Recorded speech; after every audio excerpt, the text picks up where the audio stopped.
Leitura do capítulo 54 do livro Vinha de Luz, de autoria do Espírito Emmanuel e psicografia de Chico Xavier. Fariseus, acautelai-vos primeiramente do fermento dos fariseus. Jesus, Evangelho de Lucas, capítulo 12, versículo 1. Fariseu ainda é todo homem presunçoso, dogmático, exclusivo, pretenso privilegiado das forças divinas. O orgulhoso descendente dos doutores de Jerusalém ainda vive. Atravessa todas as organizações humanas. Respira em todos os templos terrestres. Acredita-se o herdeiro único da divina bondade. Nada aprecia senão pelo prisma do orgulho pessoal. Traça programas caprichosos e intenta torcer as próprias leis universais, submetendo-as ao ponto de vista que esposou na sua escola ou no seu argumento sectarista. Jamais comparece ante a bênção do Senhor na condição de alguém que se converteu em instrumento de seus amorosos desígnios, mas como crente orgulhoso, cheio de propósitos individualistas, declarando-se detentor de considerações especiais. Os aprendizes fiéis necessitam acautelar-se contra o levedo de tais enfermos do espírito. Toda ideia opera fermentações mentais. Certamente que o Mestre não determinou a morte dos fariseus, mas recomendou cautela em se tratando da influenciação deles. Exigências farisaicas constituem perigosas moléstias da alma. Urge auxiliar o doente e extinguir a enfermidade. Todavia, não conseguiremos a realização provocando tumultos, e sim usando a cautela na antiga recomendação de vigilância.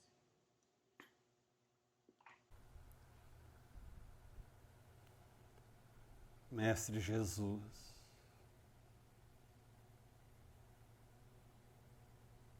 nós te buscamos uma vez mais para o nosso encontro fraterno de estudos da doutrina espírita.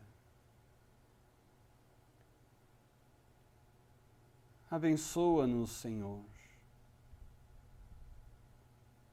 neste esforço que realizamos para a aquisição do conhecimento da lei divina e de autoaperfeiçoamento de nosso caráter.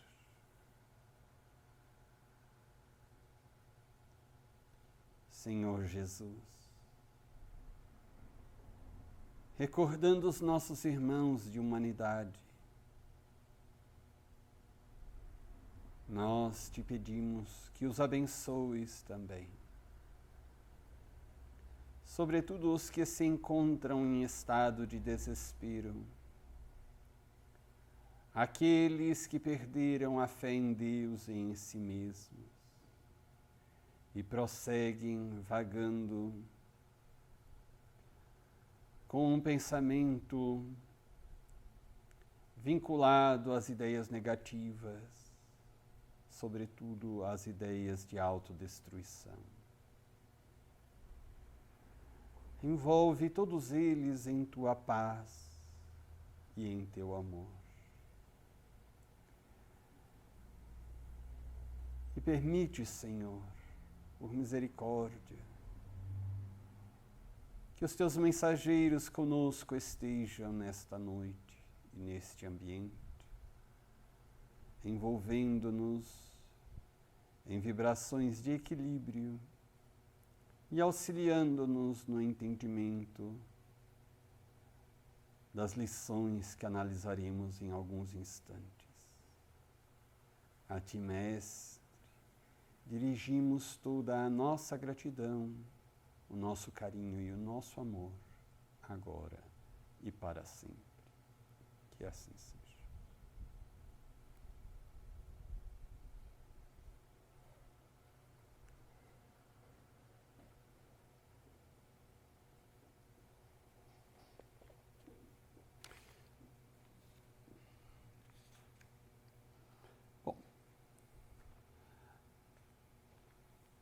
Nós estamos, então, no capítulo A Torre de Vigia.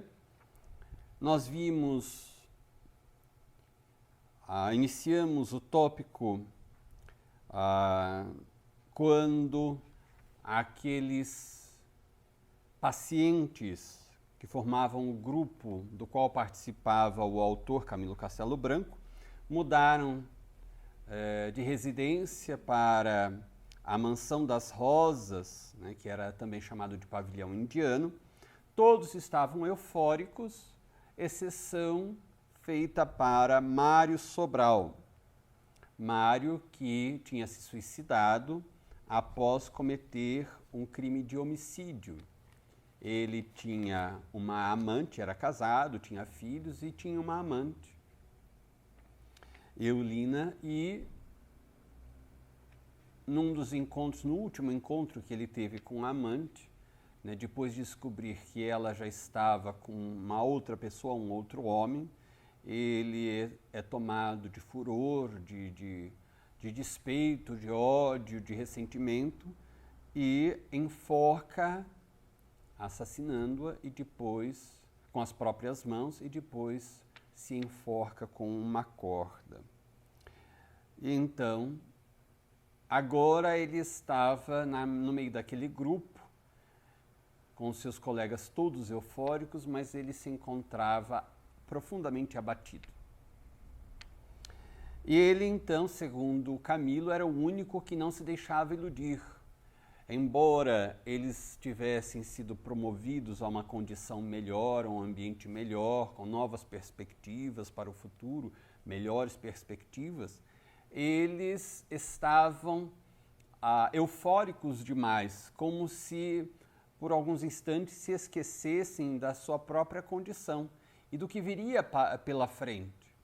Embora o próprio instrutor, né, e benfeitor Teócrito houvesse deixado claro que eles estavam sendo promovidos de condições, de ambiente, mas que não se iludissem quanto ao futuro, porque havia longo caminho com muitas dificuldades e sofrimentos até que eles conseguissem se reequilibrar completamente, saldar a dívida perante a própria consciência. Mas eles permaneceram eufóricos mesmo assim, menos Mário Sobral, que estava sentindo uma profunda tristeza, um abatimento por causa das recordações insistentes e as cobranças, as acusações da própria consciência, não apenas em razão do suicídio que ele cometera, mas também por causa do homicídio, do assassinato de sua amante. E porque ele a assassinou usando as próprias mãos, enforcando-a até que ela morresse ou desencarnasse, ele então agora, em razão da culpa que sentia, desta repetição do ato homicida, né, essa repetição provocada pela própria consciência, ou seja, a imagem, a cena, repetindo-se constantemente, a vergonha que ele sentia, ou a culpa que ele sentia com relação à ação das mãos, evidentemente que as mãos não agiram por conta própria, mas por um impulso dele, por uma decisão, uma mentalização, uma determinação da mente. Então, ele agora tinha um efeito bastante complexo e interessante de se estudar no próprio perispírito. Além de sofrer as dificuldades, as deformidades perispirituais, né, em razão do suicídio, pelo enforcamento, ter todas as impressões da asfixia, enfim, um deslocamento das vértebras no suicídio. Ele também agora estava experimentando uma alteração perispiritual, ou seja, no seu corpo astral, no seu corpo energético, espiritual, no perispírito, com relação às próprias mãos. Porque agora ele sentia como se as mãos estivessem vazias, pálidas e quase sem percebê-las, ele não as sentia mais. E elas estavam como que apagadas. Elas estavam tão pálidas que ele olhava para os braços e ele quase já não enxergava as mãos. E elas estavam neste crescente de desaparecimento. Porque ele tinha sido já informado que por causa daquele ato homicida, a culpa que ele sentia e ficava repetindo-se na sua consciência fazia com que ele preferisse não ter mãos do que usá-las para o ato criminoso. Nós recordamos a fala de Jesus: se as vossas mãos são motivo de escândalo, cortai-as e jogai-as fora. Então, este processo de culpa, fazendo com que ele preferisse não ter tido mãos naquele momento para cometer um ato criminoso daquele, fazia com que a ordem mental, a ordem da mente, modelasse o perispírito. O perispírito, uma das suas propriedades, segundo Allan Kardec, analisa nas suas obras, sobretudo na obra A Gênese, uma de suas propriedades é a plasticidade. De acordo com que aquilo que pensamos, nós modelamos, remodelamos a todo instante o nosso perispírito. Por exemplo, se alguém desencarna dentro de uma configuração perispiritual, ou seja, com o corpo espiritual sendo com as características que teve nesta última reencarnação. Digamos, um homem forte, jovial, jovem ainda. Mas, se a este espírito, que já é de uma condição mediana a superior, se lhe apraz uma outra reencarnação mais antiga, ele pode mentalizar aquela reencarnação com aquelas características que ele tinha e o seu perispírito toma aquela forma de uma reencarnação anterior. Por exemplo, Emmanuel foi o guia espiritual de Chico Xavier. Ele, em uma de suas reencarnações, foi um senador romano, Publio Lentulus. Ele descreveu esta sua reencarnação e outros fatos históricos no livro Há 2000 anos. Mas ele teve várias outras reencarnações depois desta, inclusive como padre Manuel da Nóbrega. Mas era comum ele se apresentar para a evidência de muitos médiuns, inclusive numa reunião de materialização, a última reunião de materialização em que Chico Xavier participou como médium de efeitos físicos para este fim, ele materializou-se com a conformação do senador romano. Uma reencarnação muito anterior, muito antiga, embora ele tenha tido outras tantas reencarnações também descritas nos romances históricos por ele, ditadas e psicografados, estes romances, por Chico Xavier. Então é possível, em razão desta propriedade do perispírito, a plasticidade, que Allan Kardec estuda muito bem em suas obras. Então, por causa desta propriedade, ainda que de uma maneira inconsciente. Ele não tinha o desejo de amputar, né, as próprias mãos, mas por causa de um automatismo fisiológico do perispírito, a onda mental, as ordens da mente de Mário Sobral faziam com que o corpo espiritual, as células ou moléculas do perispírito obedecessem àquele comando. Imaginemos na Terra, na nossa condição de reencarnados, a somatização. Quantas vezes os médicos dizem que muitos tumores, casos de cânceres, podem ter como um fator desencadeante uma mágoa, uma tristeza, um ressentimento cultivado por longo tempo. Então há um automatismo, há digamos, um efeito automático destas cargas psicológicas, mentais sobre o nosso organismo físico. Da mesma forma, estas cargas mentais, estas ondas mentais que nós produzimos, que nós emitimos, elas vão influenciar diretamente o nosso perispírito, o corpo espiritual. E como ele ainda é mais plástico do que o organismo físico, mais rapidamente ele responde e se ajusta de acordo com as emissões, determinações mentais. Então, aquela culpa, aquela vergonha, ter preferido não ter mãos naquele momento fazia com que o corpo espiritual na área correspondente às mãos regredisse, fizesse regredir aquela forma para que as mãos então desaparecessem. Era isso o que acontecia neste momento com Mário Sobral, sem que ele entendesse exatamente o processo. Ele diz aqui: já há algum tempo, Camilo, venho sentindo as mãos entorpecidas, aéreas, vazias, como se houvessem sido decepadas.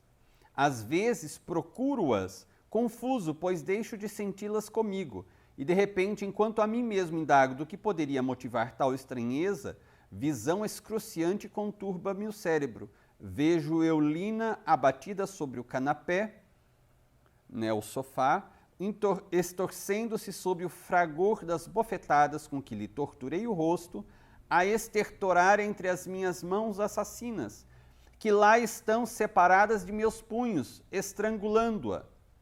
Ó meu Deus, que representará semelhante anormalidade?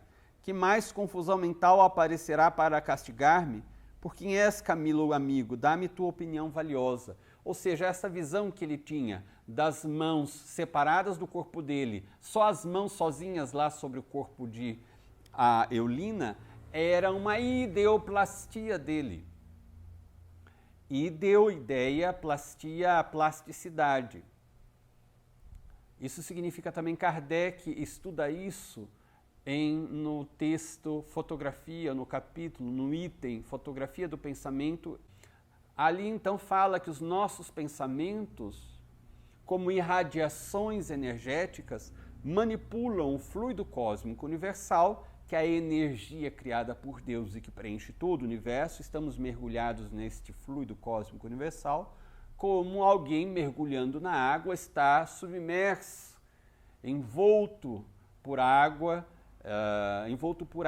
Estamos envolvidos, mergulhados neste campo infinito de fluido cósmico universal. A partir de cada pensamento que temos, que emitimos, essa irradiação mental, há uma manipulação automática deste fluido vital, dando-lhe características do nosso pensamento, intensidade da nossa vontade. Então, é assim, por exemplo, que ocorre o mecanismo da prece, segundo, inclusive a prece à distância, segundo Allan Kardec estuda já na parte final de O Evangelho segundo o Espiritismo, o capítulo da prece. Então, manipulando o fluido cósmico universal, nós criamos imagens, as fotografias do pensamento.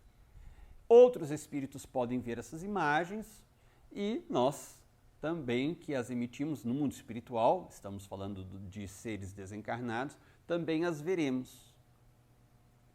Então, o que ele via eram as ideoplastias, ele imaginando, eu li ainda sobre aquele sofá e as mãos dele. A culpa era tanta que ele imaginava as mãos separadas do corpo. Então, nessa ideoplastia havia uma fixação daquela ideia das mãos separadas e, por isso, as mãos perispirituais estavam regredindo na sua forma para ficar como se ele estivesse com as mãos decepadas. Nós compreendemos melhor agora quando Jesus diz que era preferível cortarmos as mãos. De fato, depois ele será esclarecido pelos benfeitores que numa próxima reencarnação, além dos distúrbios que ele trará no corpo físico, em razão dos desequilíbrios no perispírito decorrentes do suicídio, ele também estaria já com o próprio perispírito, com a deformidade das mãos, e ao se vincular a uma nova célula que se formaria para a geração de organismo físico, ao qual ele se vincularia para uma nova reencarnação, portanto, ao modelar um novo corpo físico para a nova reencarnação, nesta modelagem, o novo corpo físico viria sem as mãos. Daí o Dr. Hernani Guimarães Andrade chamar o perispírito, o grande espírita brasileiro, chamar o perispírito, melhor dizendo, de modelo organizador biológico. Porque ele é um modelo pré-existente e que vai organizar, modelar a nova forma física, o novo corpo físico. Então, de modo geral, todas as deformidades congênitas ou as doenças congênitas, né, ou que se apresentam logo na gestação ou no nascimento ou em qualquer outra idade, são reflexos, são decorrências dos desequilíbrios que já estavam impressos no perispírito daquele indivíduo. E estes desequilíbrios do perispírito são decorrentes, por sua vez, das más ações e pensamentos daquele espírito. Não é nunca punição de Deus. Deus, nós repetimos e sempre repetiremos, Deus é amor, dentro daquela conceituação de João Evangelista na sua primeira epístola. Jesus nos diz, Deus é o nosso Pai. Deus é o nosso Pai e nos ama. Quem nos pune somos nós mesmos. É uma autopunição. Então, é em decorrência da lei de ação e reação, de causa e consequência. Então, aqui nós vimos também que o Camilo orienta Mário Sobral a conversar com Teócrito, e Teócrito deu uma orientação que será reforçada por Dr. Canalejas no início da excursão. O conselho foi confiar na providência divina, manter sempre a fé na misericórdia, na providência divina que provê aquilo que nós necessitamos para a nossa recuperação. Não nos provê aquilo que desejamos caprichosamente, mesmo porque muitas vezes aquilo que desejamos caprichosamente vai nos piorar o desequilíbrio, vai nos piorar a condição de sofrimento. Ele nos provê os recursos para a nossa recuperação. Também disse que a divindade jamais abandona qualquer criatura que lhe suplique assistência. A resignar-me também foi orientado a resignar-se com o irremediável da situação por ele mesmo criada.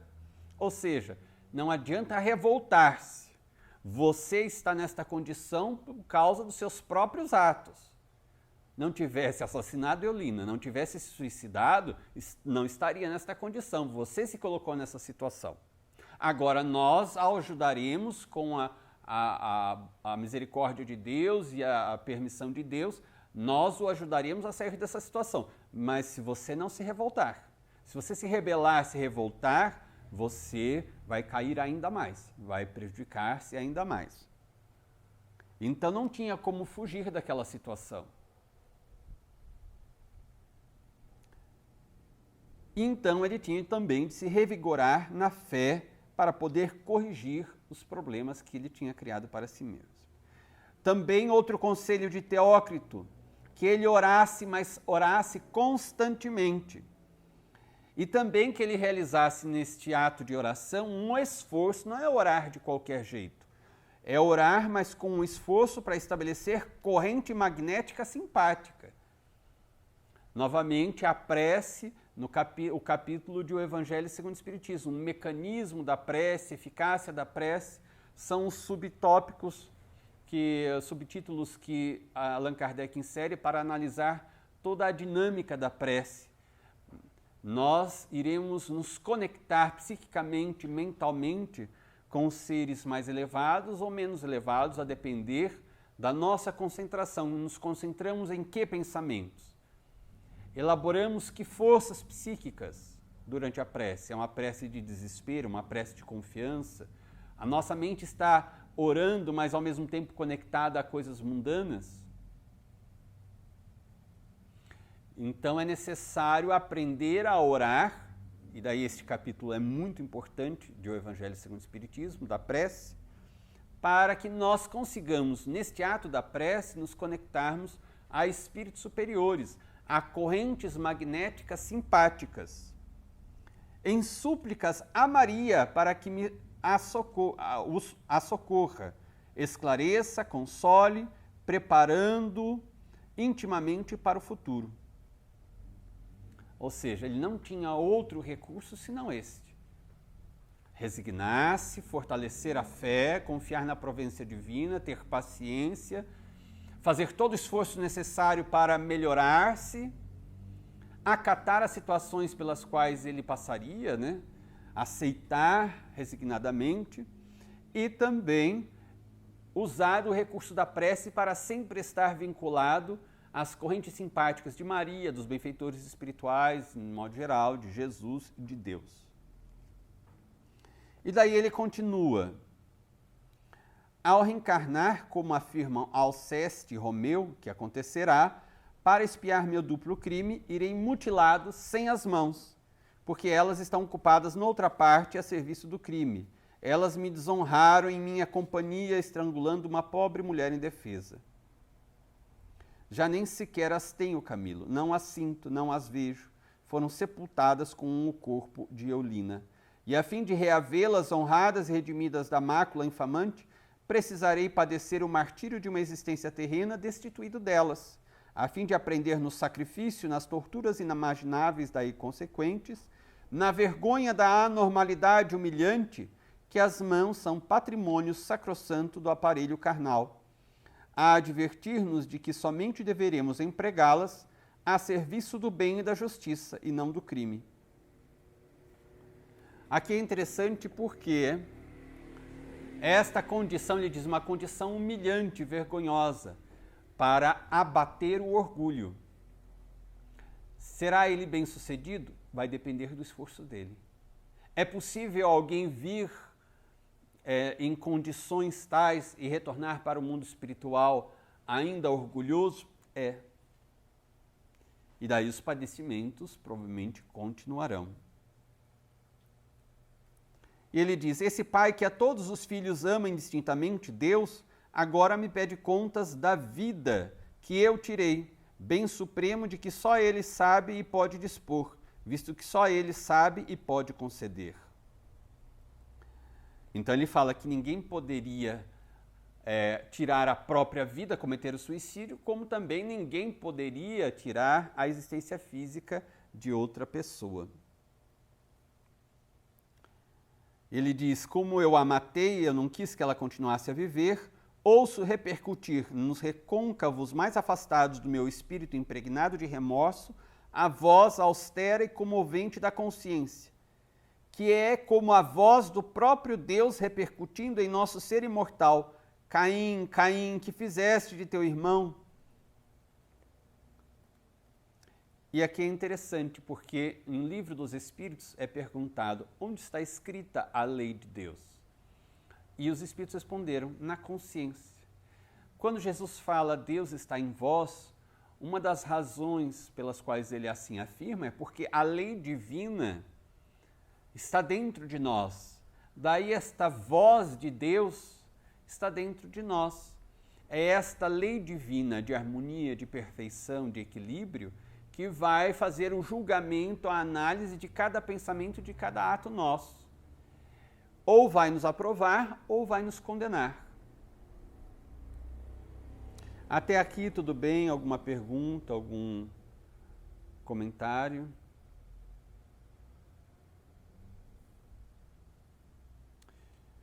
Bom, depois então a gente vai ver quais eram os dois, ou foram os dois espíritos benfeitores que acompanharam o grupo de suicidas para a excursão que se iniciara pela torre de vigia e qual o comentário que o autor fez a respeito da função daquele setor.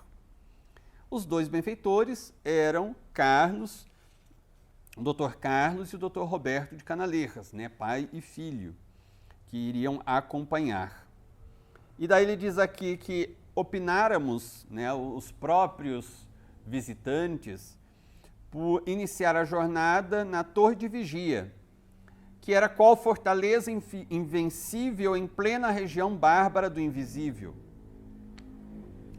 e que defendia um posto avançado de vigilância contra investidas nocivas de múltiplos gêneros, visto que até as emanações mentais inferiores, provindas do exterior, eram ali combatidas como das piores invasões a se temerem.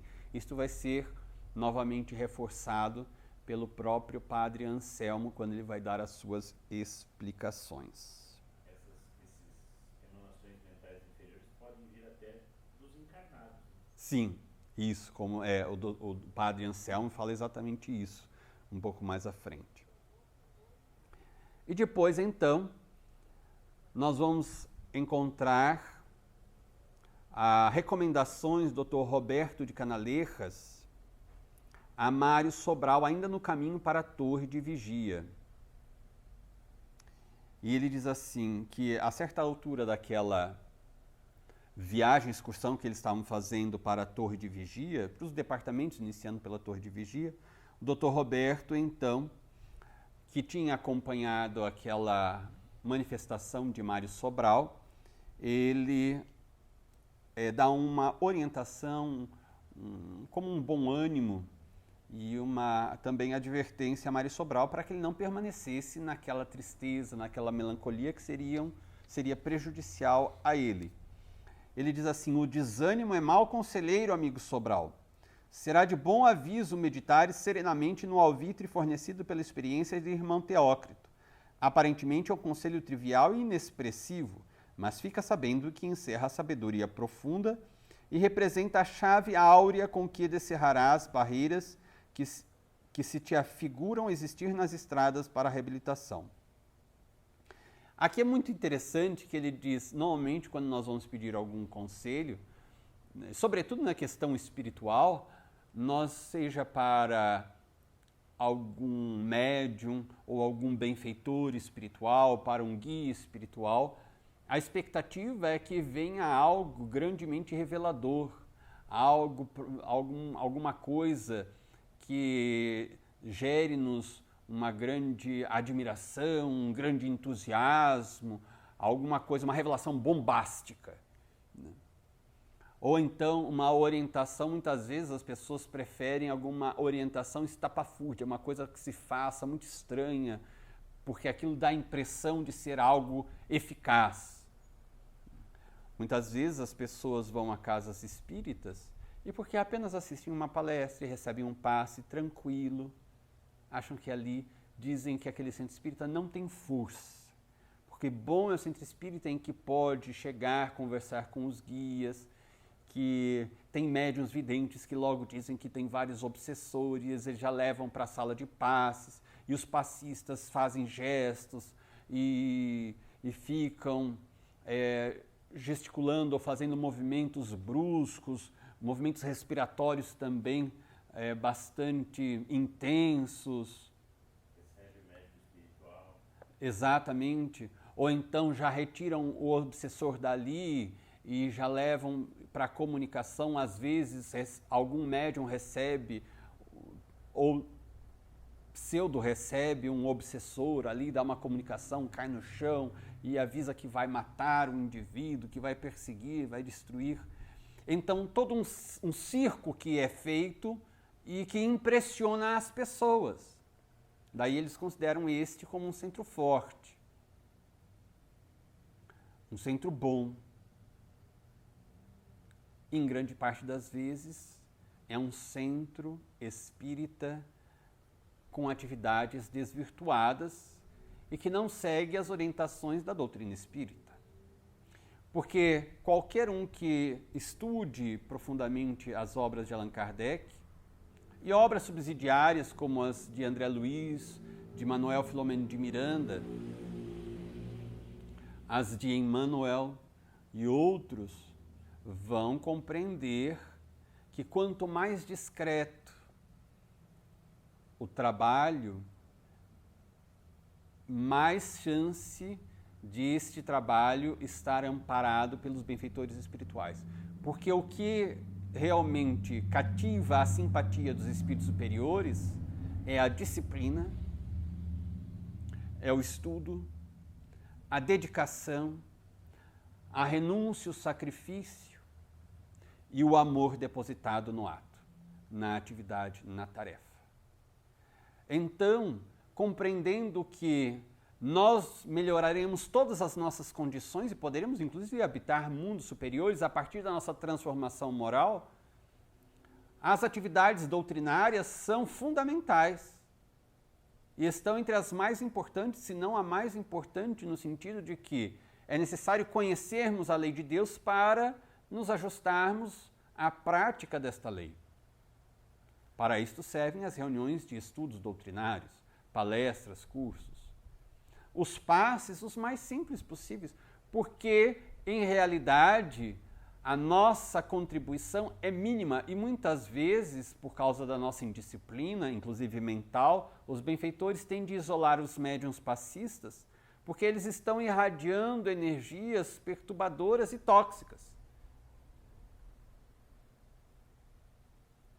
É muito delicada a tarefa do passe. O indivíduo que não tem um controle mental melhor, não tem uma vida moral muito boa na hora de dar o passe, ele pode irradiar energias tóxicas, que se absorvidas pelo indivíduo que está recebendo o passe, este indivíduo vai adoecer, pode adoecer, sair perturbado, sair pior do que entrou. Então, muitas vezes, se há uma casa espírita séria, os benfeitores têm que anular a influência daquele médium que está desajustado naquele dia, e daí a energia vai ser toda espiritual.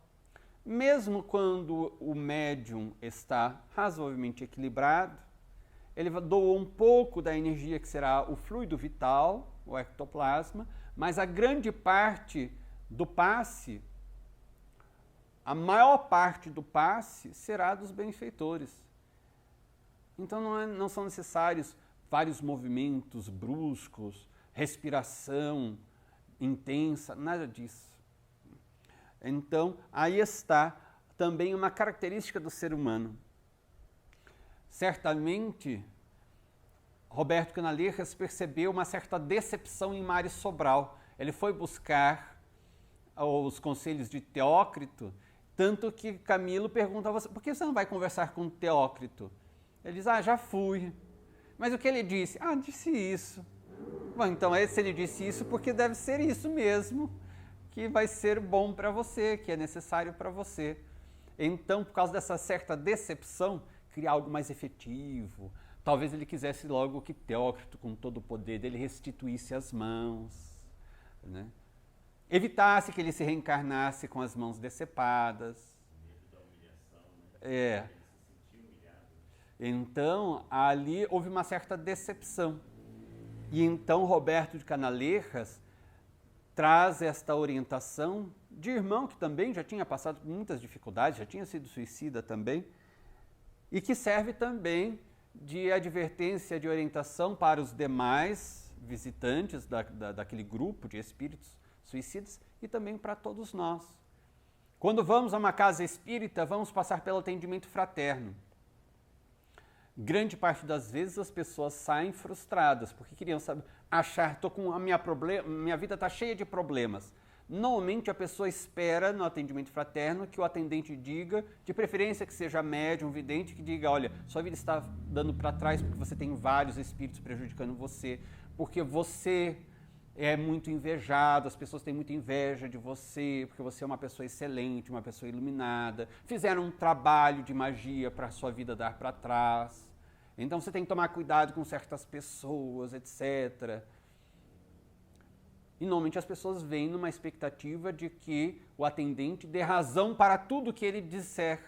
Você é um coitado, você é um perseguido, você é uma pessoa boa, as pessoas têm inveja. E quando diz assim, não, mas nós precisamos ter paciência, mas nós precisamos perdoar 70 vezes, 7 vezes cada erro, conforme diz o Evangelho de Jesus. Nós nos reencarnamos com as pessoas de que necessitamos para a nossa evolução. Muitas vezes as pessoas que nos perseguem são pessoas a quem prejudicamos no passado. A pessoa sai frustrada, decepcionada e muitas vezes irritada com a orientação que recebeu. Mas é a orientação espírita, é a orientação do Evangelho. Ela queria algo que pudesse resolver o problema dela sem ela ter que fazer esforços. Daí Teócrito diz, você vai ter que passar por isso. Então tenha confiança, não se revolte, enfim. Então aí está. Por isso que ele diz aqui, pode parecer simples e trivial, mas contém uma sabedoria profunda. E você vai depender destas recomendações de Teócrito se você quiser sair vitorioso e se recuperar mais rapidamente. Se você desprezar essas recomendações, essas orientações, você vai fracassar. E ele ainda diz, que importa uma existência de 30, 60 anos de sacrifícios, em qual o corpo carnal poderá ser mutilado, se através dela é que reconquistaremos a honra espiritual, a paz que nos falta a consciência, no ensejo para a realização salvadora que nos identificará com a lei que infringimos? Não temas os serviços de expiação, Mário, uma vez que todos nós, os que erramos, carecemos do seu concurso para desobrigarmos a consciência e, portanto, o destino das responsabilidades aviltantes, cujo volume tanto nos indispõe com as harmonias da lei divina, criando anormalidades em torno de nós. Tens o futuro diante de ti a fim de auxiliar-te na renovação moral de que necessitas. Ele, o futuro, afirmará o teu raciocínio, se te quiseres dar ao trabalho de ilações prudentes e sérias, que poderás expungir da alma o reflexo humilhante das más ações com a interferência dos deveres santificadores. Se, portanto, é necessário renovar a experiência terrena em corpo mutilado, a fim de que aprendas nas dificuldades daí originadas a te servires de todo o conjunto do envoltório carnal, somente em sentido dignificante, não vaciles, enfrenta o sacrifício, pois estás convencido de que erraste, e por isso certamente entenderás justo o assumires a responsabilidade dos atos que praticaste em detrimento de tua própria individualidade, pois a honra espiritual e a dignidade moral do espírito assim o exigem. E se a tempo souberes clarear o teu ser com os resplendores da confiança em Deus, da esperança na sua paternal bondade, alimentando-o de coragem e resignação, certo de que jamais te abandonará nas asperidades do caminho reparador o amor daquele Pai que não condena e sim ajuda a sua criatura a se erguer do abismo em que se deixou resvalar, poderás até mesmo sorrir à desgraça, deparar encantos ao longo do Calvário que palmilharás. Aqui é uma coisa interessante porque quando estudamos os textos, os diálogos, os mitos de Platão, discípulo de Sócrates, em um deles nós encontramos uma afirmação de grande sabedoria de Platão. Ele diz que, de um modo geral, nós podemos dizer que raramente encontramos alguém na humanidade terrestre que ame a justiça e que ame a verdade. Nós não amamos normalmente a justiça nem a verdade, porque quando a verdade se nos depara e nós verificamos que estamos na mentira, no erro, aquilo nos fere. Aquilo fere o nosso orgulho, a nossa vaidade, nos sentimos humilhados. E quando a justiça deve ser feita punindo ou exigindo reparação dos outros, nós achamos que ela é excelente e é necessária. Mas quando ela nos chega exigindo reparação também de nossa parte, nós queremos afastá-la.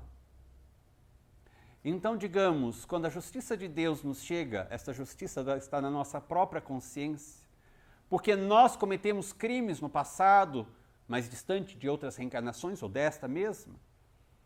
Então, digamos que de repente nós perdemos tudo que temos no tocante aos bens materiais. Nos sentimos injustiçados. Não aceitamos essa justiça.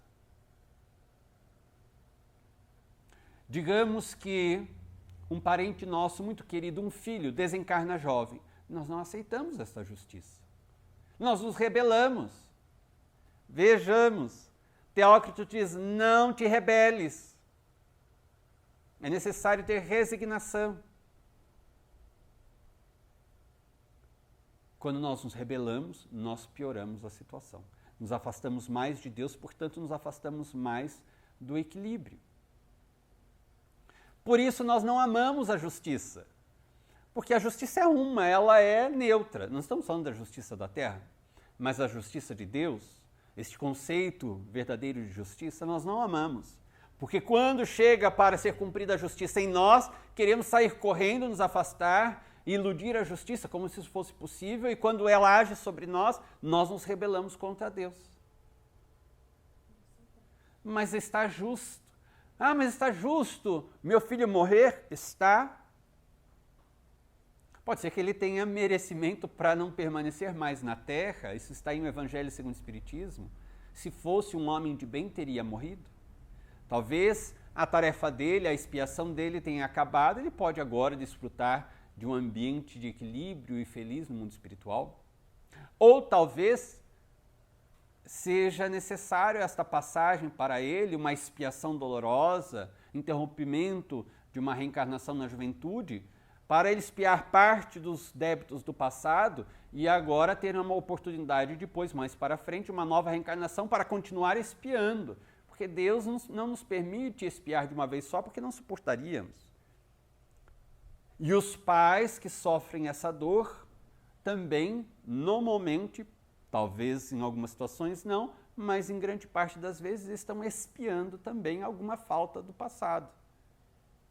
Não nos lembramos porque essas lembranças nos atormentariam. Aí está a misericórdia de Deus. No Evangelho segundo o Espiritismo tem um texto, Esquecimento do Passado, explicando as razões pelas quais nós não nos recordamos do nosso passado. Se já fôssemos espíritos elevados, iluminados, equilibrados, recordaríamos com facilidade, porque nada nos atormentaria. Agora, no nosso estágio evolutivo, as recordações do passado nos atormentariam profundamente. Então, nós não amamos nem a verdade nem a justiça. E aqui esta parte do texto está diretamente relacionada ao capítulo Bem-aventurados os aflitos do Evangelho segundo o Espiritismo também. Bem e mal sofrer. Naquela mensagem de Lacordaire, do Evangelho segundo o Espiritismo, ele explica, na Terra, mundo de provas e expiações, todos sofrem, o rico e o pobre. Alguns vão dizer, não, o pobre de determinada cor de epiderme sofre sempre mais. Não é mentira. Não é verdade, é mentira. Porque, em realidade, esses indivíduos estão sofrendo talvez mais provas ou expiações físicas, que têm repercussões morais. Mas o fato de um indivíduo ser milionário ou bilionário não significa que ele não tenha provas e expiações. Pode não as ter do ponto de vista financeiro, afinal de contas são milionários e bilionários. Mas e os sofrimentos que eles passam por ter estes milhões e bilhões? A angústia de nunca saber, ou quase nunca saber, quem está ao lado, se está por causa de sentimentos verdadeiros ou por causa de interesses materiais. o temor de perder a fortuna,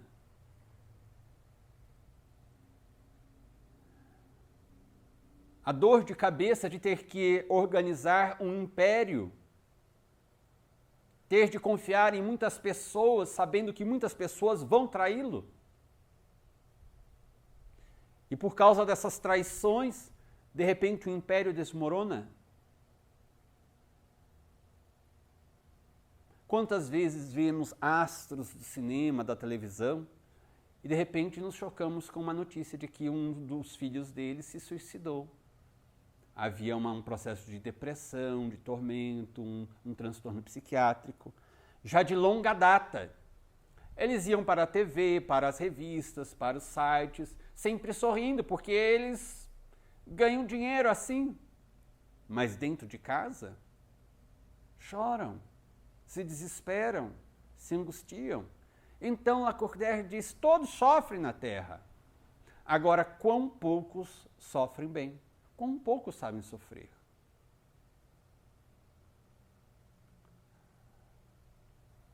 Enfrentar o sofrimento bem é algo que poucos conseguem ou intentam, desejam realizar. A maioria permanece no comportamento mais comum da Terra, um comportamento muito inferior, que é o da rebeldia, se revolta, blasfema. E nesta revolta comete os atos piores, se torna agressivo, enfim. Aqui está uma orientação para que Mário Sobral aprendesse, já antes de partir, a sofrer. Passar bem pelo sofrimento, aproveitar o sofrimento, a prova e a expiação para evoluir. O que a maioria de nós faz na Terra é passar por provas e expiações e complicar ainda mais a própria situação. E na sequência, então, eles estavam ainda a caminho para a Torre de Vigia e Camilo questionou-se mentalmente em que área encontraria-se Jerônimo de Mendonça, que tinha se rebelado, exigido ir à crosta para rever a família, depois se desequilibrou até quase a loucura. Ao retornar para a colônia, ele foi internado no isolamento. Então, Camilo pensa naquela excursão que eles estavam fazendo a caminho da Torre de Vigia, onde estaria Jerônimo de Mendonça. O pensamento seu foi captado pelo Dr. Carlos de Canalejas, o pai de Roberto, que respondeu-lhe indicando-lhe que o amigo estava detido no isolamento, e indica inclusive a área. Em seguida, Mário Sobral questionou o Dr. Carlos de Canalejas sobre o motivo de aquele departamento ter o nome de isolamento.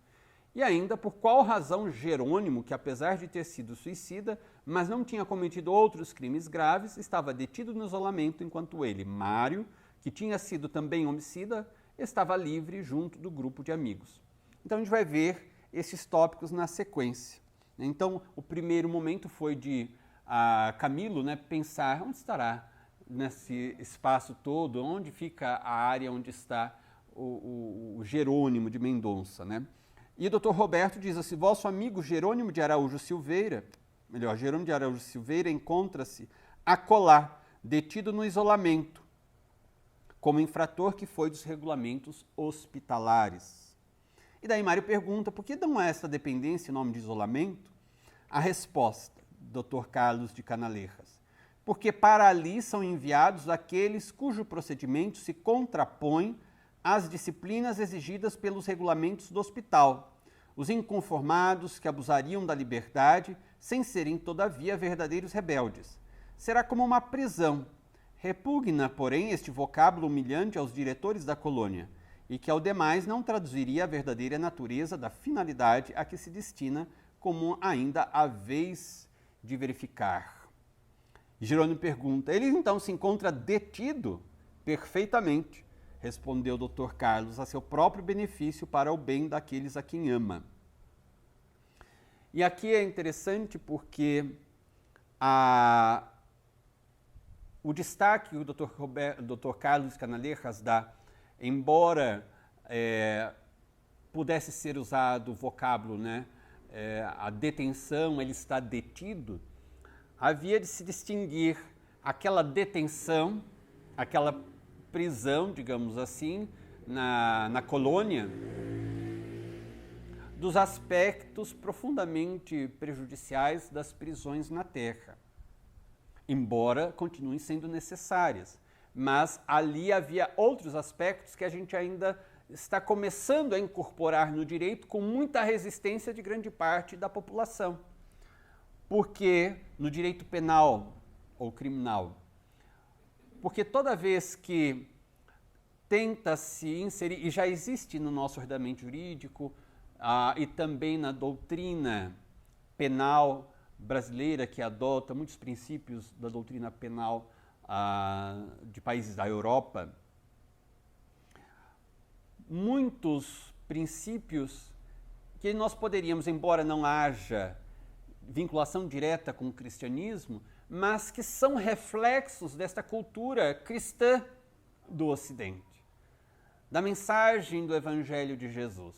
É inegável que há esta influência, e o próprio Emmanuel diz que o direito sofreu ao longo do tempo muita influência do Evangelho de Jesus.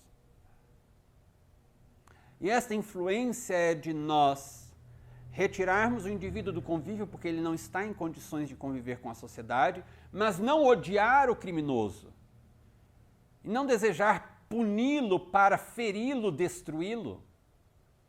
O direito penal tem como função retirar esse indivíduo do convívio social e procurar oferecer, dentro do possível, uma penalidade para que fique claro que aquele ato não é correto, mas, ao mesmo tempo, tratar dignamente o presidiário, o criminoso, para que ele tenha condições de sair daquela condição inferior, moral, inferior, rever os seus valores e começar a construir valores novos, aquisição de virtudes, transformar-se moralmente, é isto. E transformando-se moralmente, ele deixará de cometer atos criminosos, poderá viver novamente em sociedade. É isso que acontece conosco. A explicação do Dr. Carlos de Canalejas vai se estender nesse sentido. As prisões da terra e o direito da terra são cópias imperfeitas desse direito divino e das prisões, entre aspas, no mundo espiritual, desses núcleos. Ou seja, a forma como que Jerônimo e outros eram tratados no isolamento, é o que nós desejamos ou esperamos que aconteça também um dia na Terra.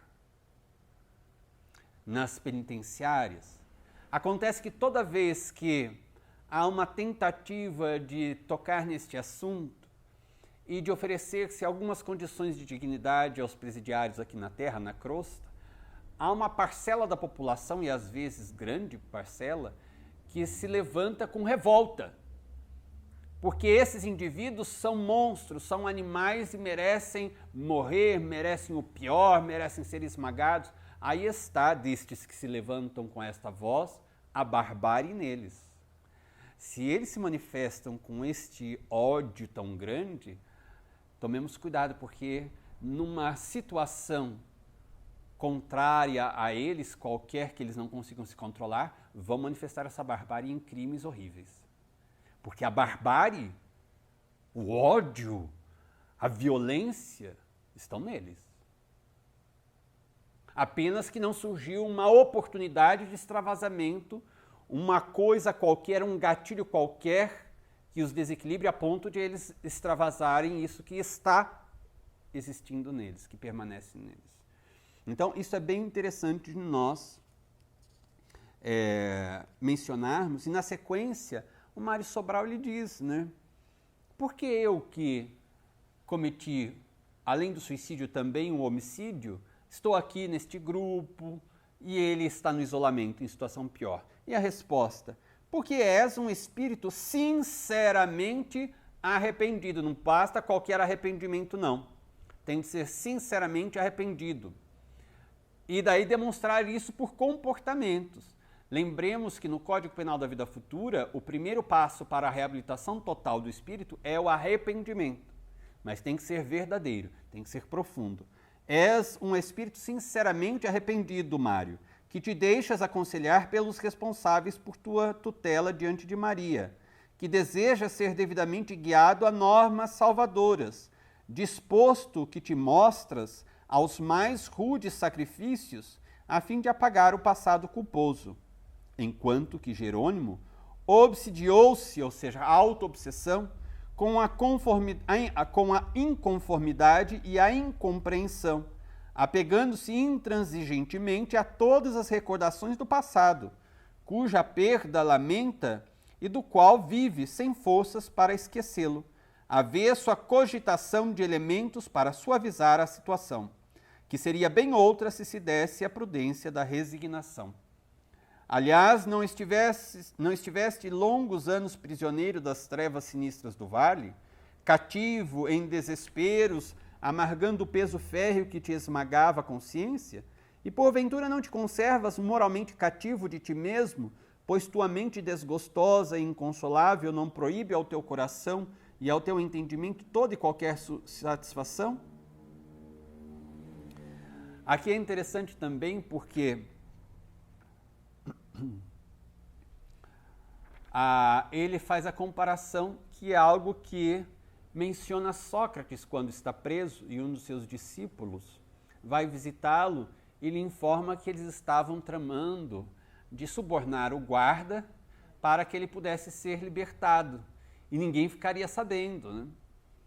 E Sócrates diz: mas libertar quem? Tu, mestre. Mas por quê? Porque estás preso. Eu preso? Não. Sócrates não está preso. Onde a minha mente vai, eu também ali estarei. A alma de Sócrates não é presa por estas grades visíveis.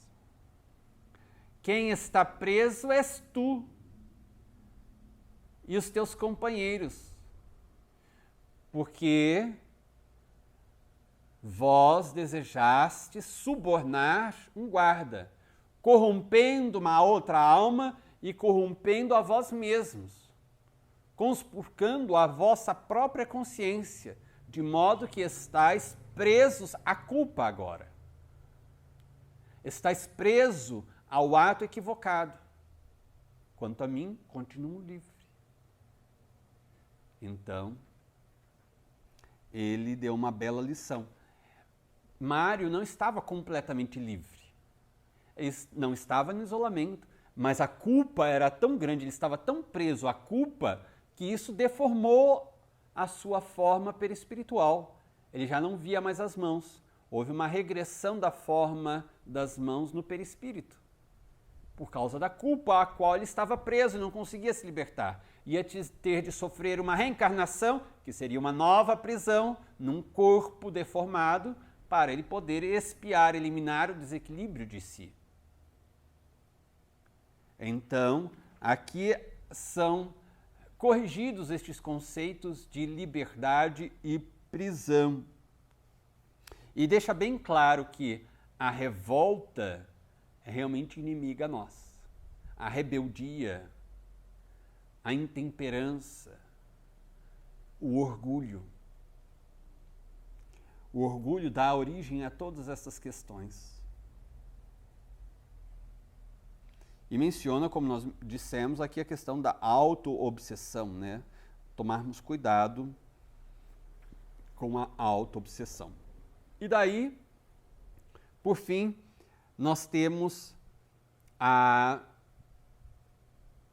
rebeldia do autor Camilo Castelo Branco. Ele diz assim: surpreende-me verificar que quando morremos, poderemos sofrer, entre muitas coisas inesperadas e surpreendentes, o fato de nos vermos arremessados a uma enxovia, disse Camilo Castelo Branco, ou seja, enxovia é uma forma de dizer a prisão, né, uma penitenciária. Mas Dr. Carlos, como era um espírito de escola, mantém a tranquilidade e, sorrindo, lhe esclarece, diz aqui, delicada e bondosamente.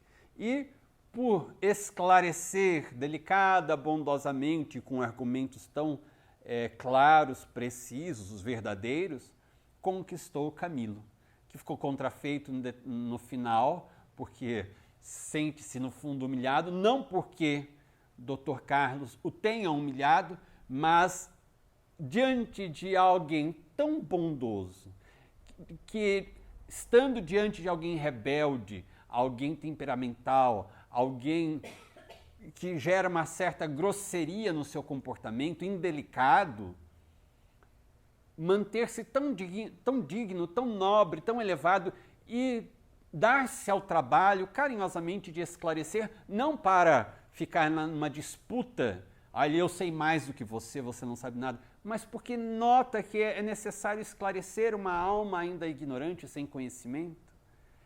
Então, diante de alguém que age tão nobremente, tão carinhosamente, a gente se sente humilhado. Disse o apóstolo Paulo, o amor do Cristo nos constrange ou me constrange. E Dr. Carlos responde, em primeiro lugar, Camilo, és tu que te referes à enxovia, ou seja, à prisão. Quando eu apenas tratei de um isolamento, usei o termo isolamento, pois o vocábulo prisão tornava-se impróprio para a finalidade que ali se verifica. Ele já tinha esclarecido isso. Em segundo lugar, convinde.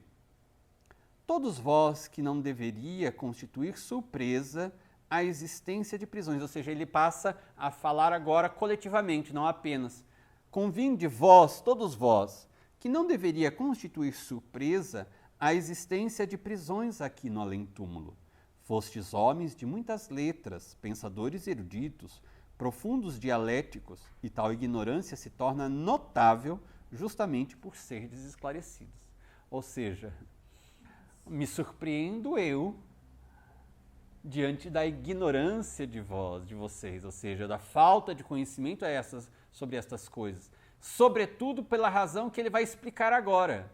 Estes conhecimentos existem na Terra se as pessoas estão distraídas ou interessadas em outras coisas, em futilidades, e desprezam os conhecimentos da verdade que serão necessários, fundamentais para a nossa vida espiritual, tanto quanto são fundamentais para a nossa vida física, para sabermos viver, daí é problema nosso. Daí é a nossa estupidez. Imaginemos, no Brasil, o maior país espírita do mundo, mas com grande parte dos espíritas sem conhecer devidamente a doutrina espírita. Temos todas as obras de Allan Kardec traduzidas ao português. Inclusive a Revista Espírita, 12 anos de edição mensal da Revista Espírita, publicada por Allan Kardec. Nós temos quase 500, ou talvez tenha passado de 500 livros psicografados por Chico Xavier, de altíssima qualidade. Nós temos mais de 300 livros psicografados por Divaldo Franco. Todos estes livros, mais de 15, se não me engano, por Dona Ivone do Amaral Pereira. Os livros de Zilda Gama. E aí vamos por muitos médiuns aí que colaboraram de várias formas para o nosso convencimento, para a nossa instrução na doutrina espírita, na lei de Deus. No Brasil, quem se disser desprovido de recursos para o seu conhecimento, mente. Aliás, no mundo, porque as obras espíritas estão traduzidas para boa parte dos idiomas, os principais idiomas, pelo menos, inclusive para Braille, para o idioma universal da fraternidade, o Esperanto, até mesmo na Rússia.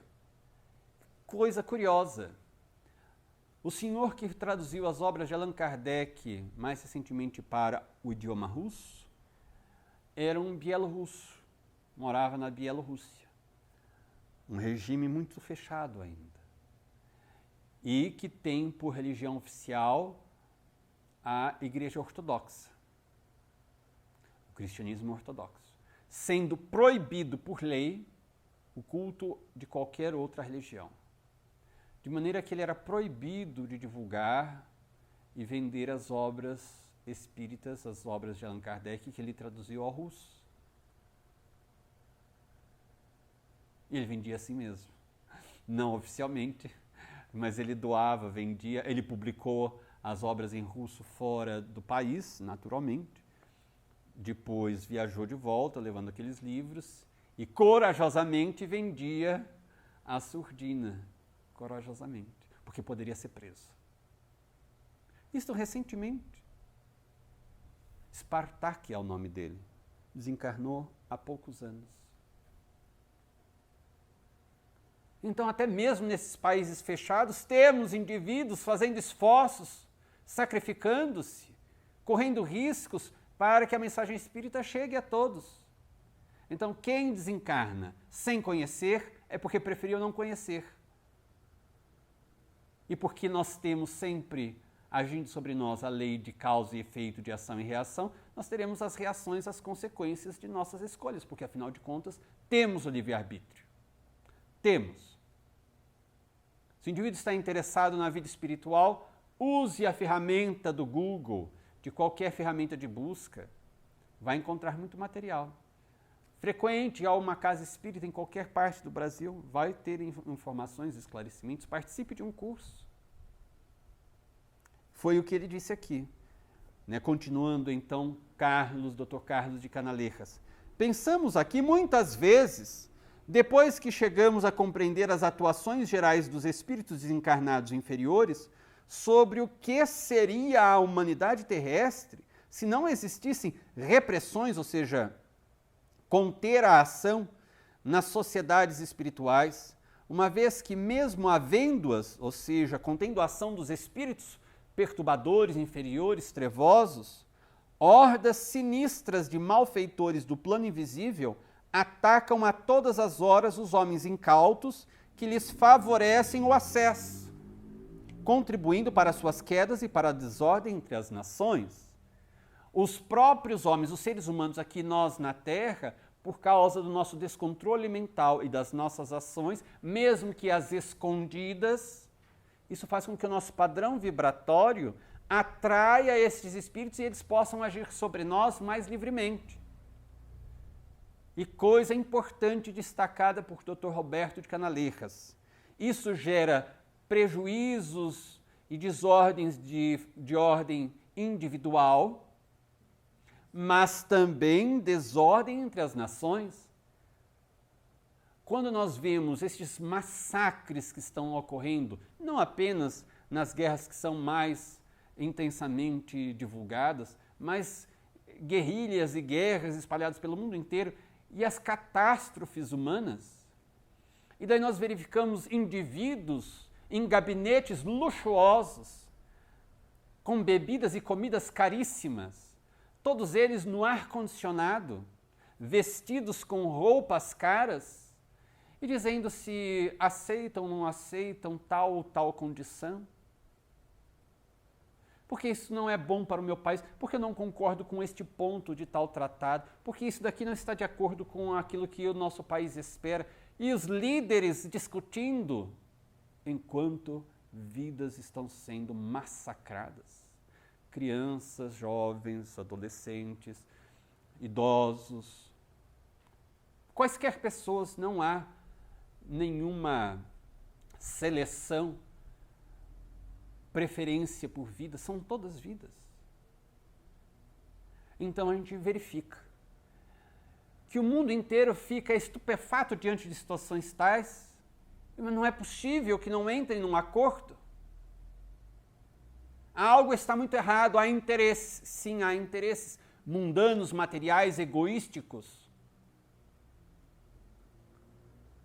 Os piores interesses. E por detrás, porque são atraídos estes espíritos trevosos, estimulando esses homens, líderes, a partir das vinculações por causa do orgulho deles, da vaidade deles, da ambição de poder, de dinheiro, de fama, sei lá do que mais. Então, por detrás de tudo está esta população invisível de espíritos trevosos. Ou seja, Dr. Roberto Canalejas diz, isto porque nós fazemos grandiosos esforços para conter parte destes ataques espirituais das trevas. mas não temos como conter tudo.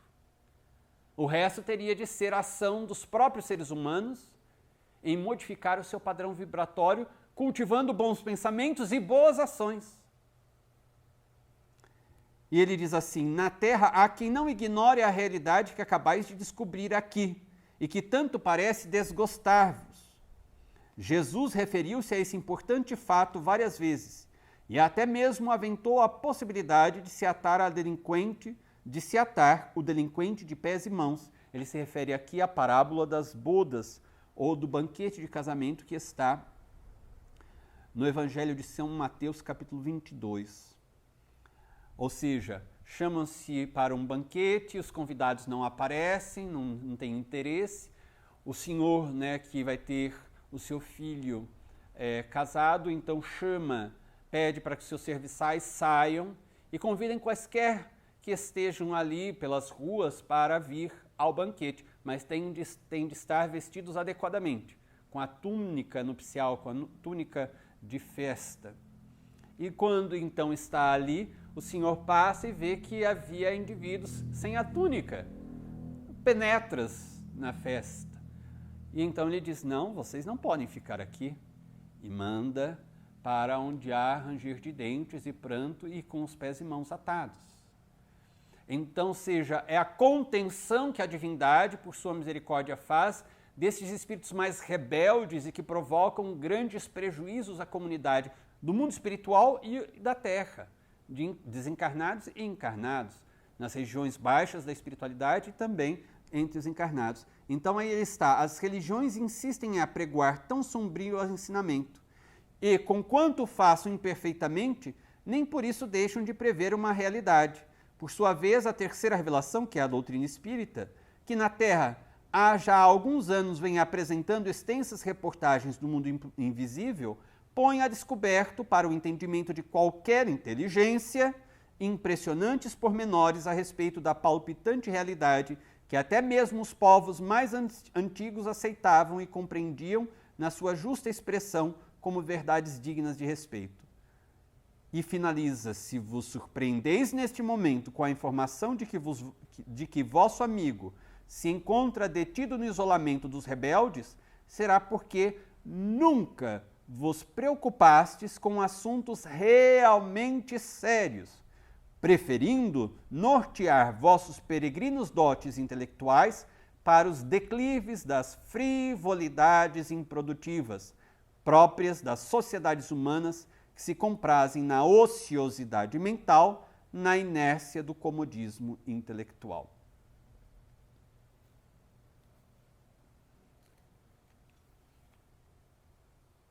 Depois a gente continua neste tópico na semana que vem. Vamos então agora para a nossa prece final.